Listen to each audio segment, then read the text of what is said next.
There are many ways to plan a fruit and vegetable garden, but most gardeners follow two key guidelines. 1. Choose crops that you enjoy eating and that grow well in your climate during your growing season. And 2. Place crops in your garden so that they don't compete for water and sunlight. At the Intergenerational Landed Learning Project, we use a process to help us make our garden maps that's fun and easy. To begin, you need to have a map base that represents a scaled-down version of your garden. We use the scale of 1 to 4. Our map will be 4 times smaller than the real garden. Our real garden is 3 feet by 8 feet, or 36 inches by 96 inches. If we divide those numbers by 4, we get a map that's 9 inches by 24 inches.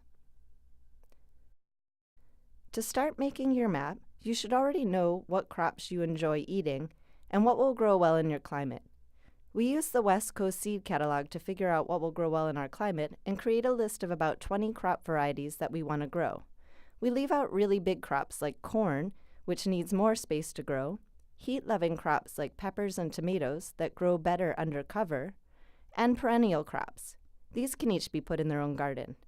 We include root crops, squash family crops, onion family crops, leafy greens, kale and cabbage family, legumes like peas and beans, tomato family crops like tomatillo and ground cherries, edible flowers like nasturtiums and sunflowers, and annual herbs.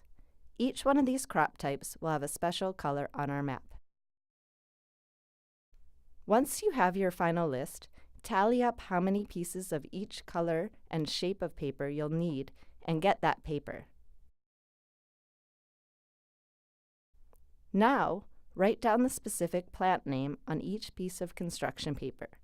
For example, radish. Do this for all the pieces of paper.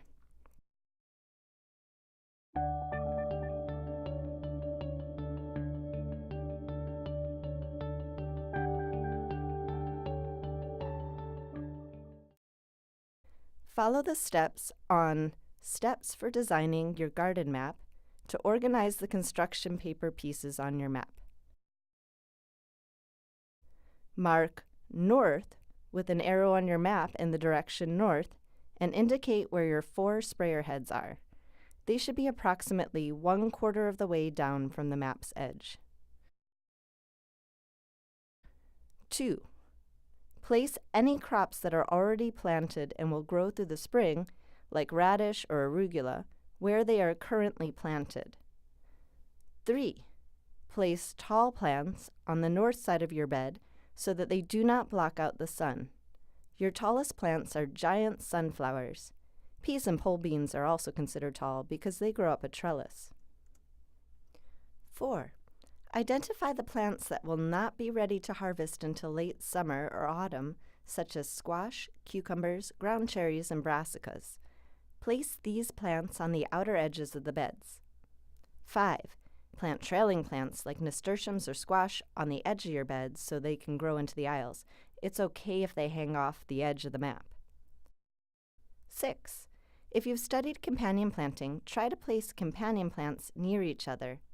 Intercrop red root and green leaf crops so that root crops have extra room to grow. Check for bad companions. 7. Place the remaining crops in the spaces available, leaving no empty space in the map. Make sure you don't have any big plants directly in front of the irrigation sprayers.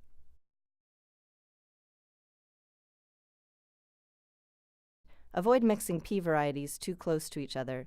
They grow together, and it's difficult to distinguish between shelling and snap peas later in the season. Check to make sure you followed all the steps and filled in all your space. If you need to, add crops or take them out. When you're happy with your map, glue down all the pieces.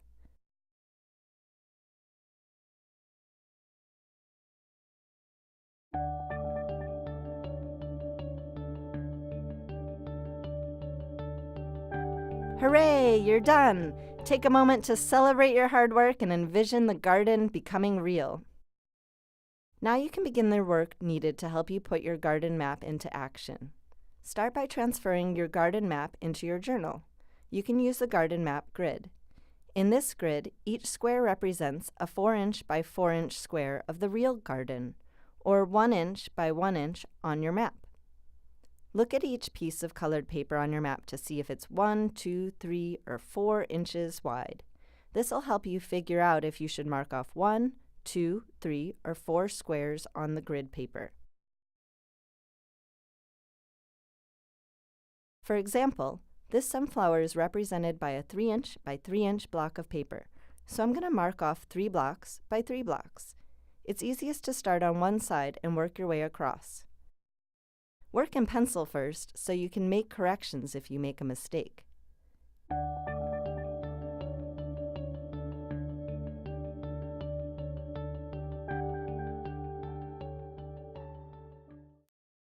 Once you're done with the map, you can start to figure out which week you'll plant each crop by filling out your seed order and planting schedule. Take a look at this form. Each section has a list of crops that can be planted each week. Crops in bold type can be direct seeded outdoors on their listed visit day. Crops in regular type should be started in pots in the greenhouse on their listed visit day. A star indicates the earliest planting date for this crop.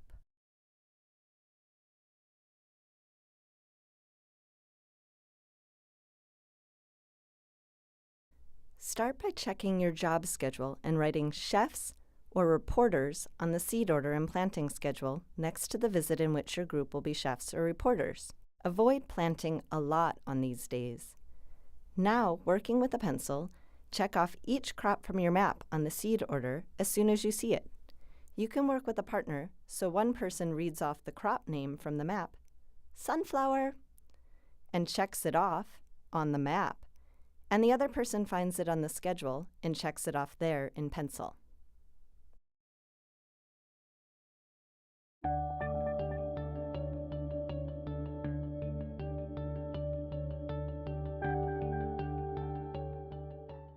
Once all your crops are checked off the schedule in pencil, go back through to check for these points.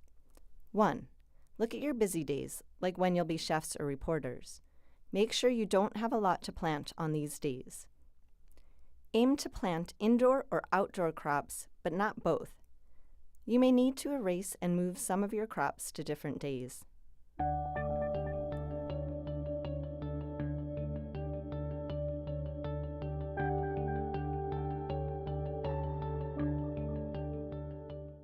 Two, plant your crops as early as possible. The first visit is especially important.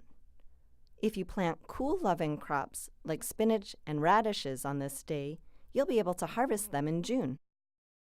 3. Make sure you have some crops to plant at every visit.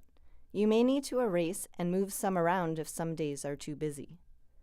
Once you're happy with your planting schedule, glue it and your garden map into your journal.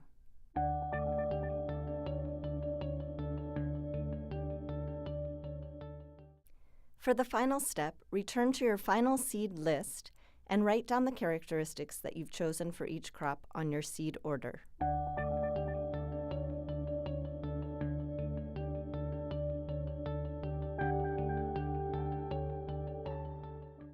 Congratulations! You finished your garden map. You're ready to start your garden. Just imagine what it'll look like in June when all these delicious crops are growing.